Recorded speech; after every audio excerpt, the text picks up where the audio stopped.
We need people to also put their name on the ballot, to run for office, to understand that you cannot elect people that you wouldn't hire. Like, you can't make somebody, I mean, like, if you wouldn't trust someone, like, to babysit your kids, you probably shouldn't elect them president. It's like...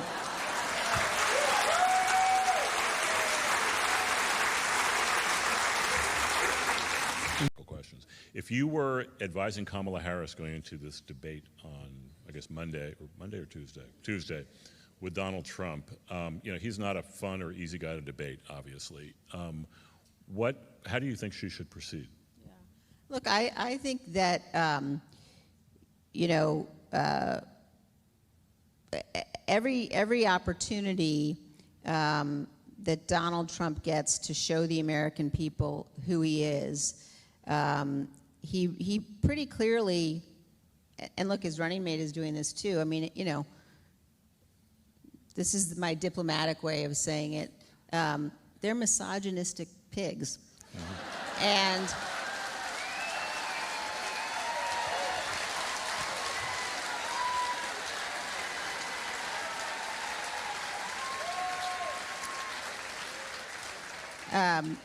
I think that will become clear. I mean, I think that the Vice President Harris has demonstrated, you know, particularly if you watch the speech we were talking about at the convention, right, a focus on seriousness and substance and policy, and you know, I think that you know, for people who sort of say, well, you know, I'm going to, if you have conservatives who might say, well, I'm thinking of voting for Trump because he's a conservative. Mm-hmm. He is not a conservative. And when you look at the contrast in terms of policies, for example, when it comes to things like NATO, when it comes to things like the support of Ukraine, when you know you look at the proposals that he's made to impose massive tariffs, for example, you know, I think that there are a whole range of policy issues that raise very serious concerns. But you know, we would sometimes you hear from Trump supporters that you know they want to just let Trump be Trump, and like I endorse that. Like, let that guy go, because the more people see him, and the more, you know, frankly, at the end of the day, I think that women around this country, like, we've had enough. We've had enough. And I think what that means is that people have got to step up and realize, I mean, again, look at what J.D. Vance says on an almost daily basis about women. I mean, that guy's got a real women problem. I don't know what it is, and I don't want to psychoanalyze him. And there's a lot of eyeliner jokes to be made in there.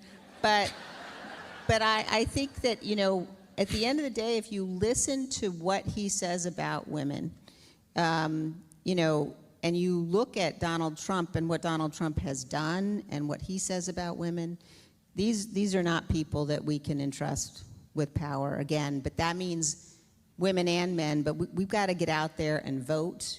We got to make sure people are registered. You got to drive people to the polls. It really, really matters this time. Right. See, I mean, Dick Cheney, your father, a beloved figure among Democrats for many, many years. Do you, if you know who he will be supporting or who he'll be voting for, do you care to share with us who he might be voting for?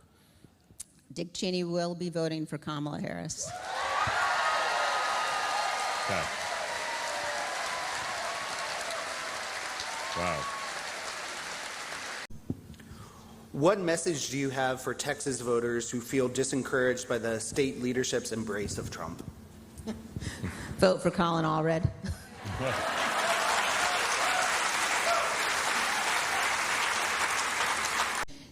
We need people to also put their name on the ballot, to run for office, to understand that you cannot elect people that you wouldn't hire. Like, you can't make somebody, I mean, Like, if you wouldn't trust someone, like, to babysit your kids, you probably shouldn't elect him president. It's like...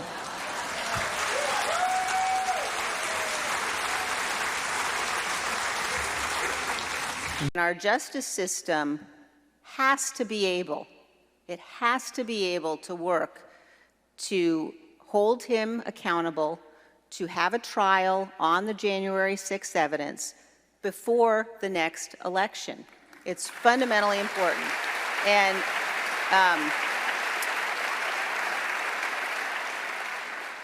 I think that in particular why this matters so much is because Donald Trump, he knows what people have said when they've testified in front of the grand jury. He has all of that information. He knows, he's got all of the transcripts from the January 6th committee. He has them. He has all of the evidence. He knows that the people who will testify against him in open court in that January 6th trial are those closest to him. They are people who were the most senior members of his administration, people probably like the vice president's counsel, attorney general, the acting attorney general, the head of his campaign.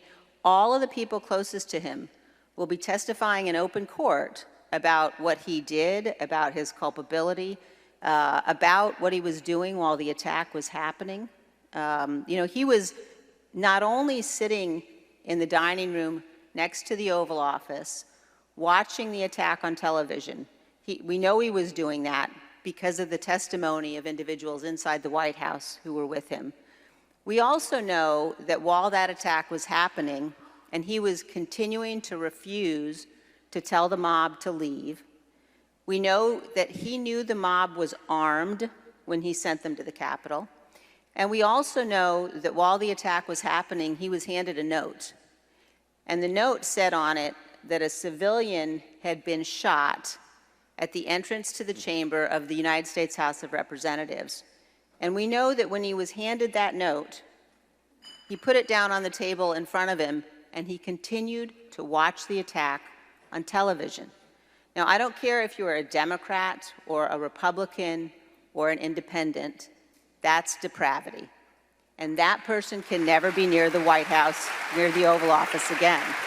And, there was a moment right after January 6th where I was having dinner with my husband and our two youngest kids, who happened to be our sons. And I looked at my sons across the dinner table, and I had this realization, I grew up in a country where I didn't have to wonder if we were going to have a peaceful transfer of power in the United States.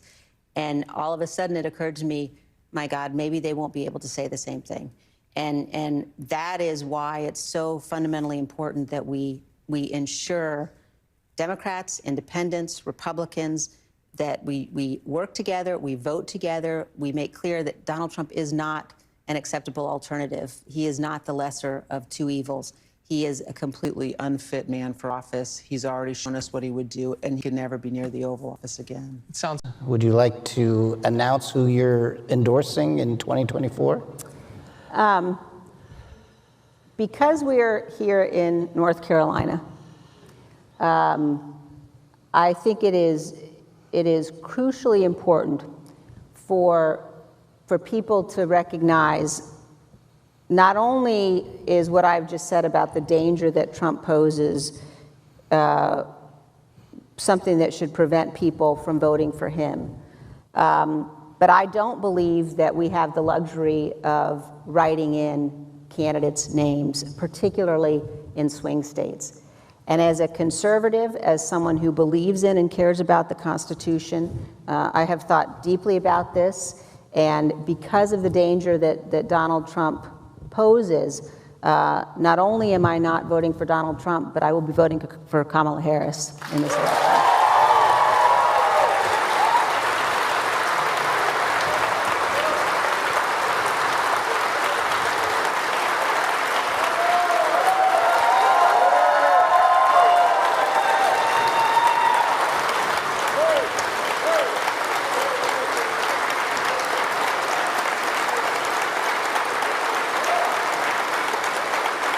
I say this to my Republican colleagues: who are defending the indefensible.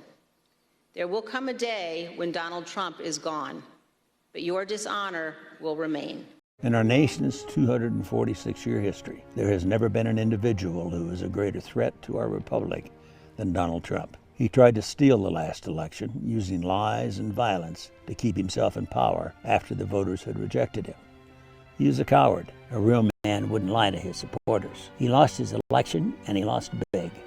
I know it, he knows it, and deep down, I think most Republicans know it.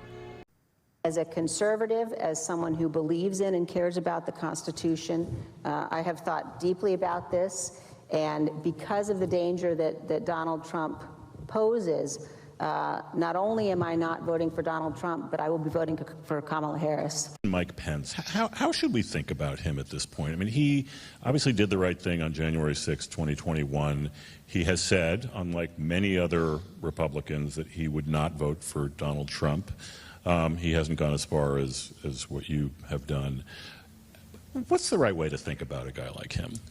Well, look, I think that every American owes Mike Pence just a tremendous debt of gratitude. I don't think you can overstate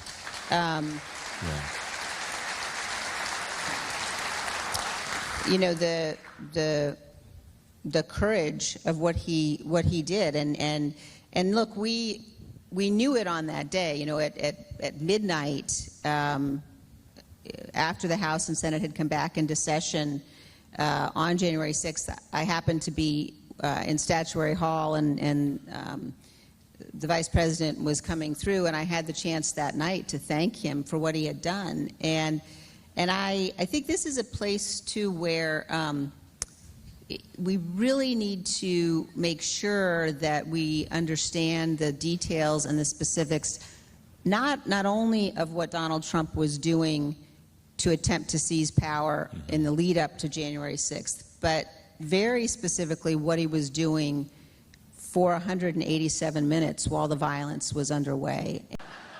Dick Cheney, your father, a beloved figure among Democrats for many, many years. Do you, if you know who he will be supporting or who he'll be voting for, do you care to share with us who he might be voting for? Dick Cheney will be voting for Kamala Harris. Okay. Wow. What message do you have for Texas voters who feel disencouraged by the state leadership's embrace of Trump? Vote for Colin Allred.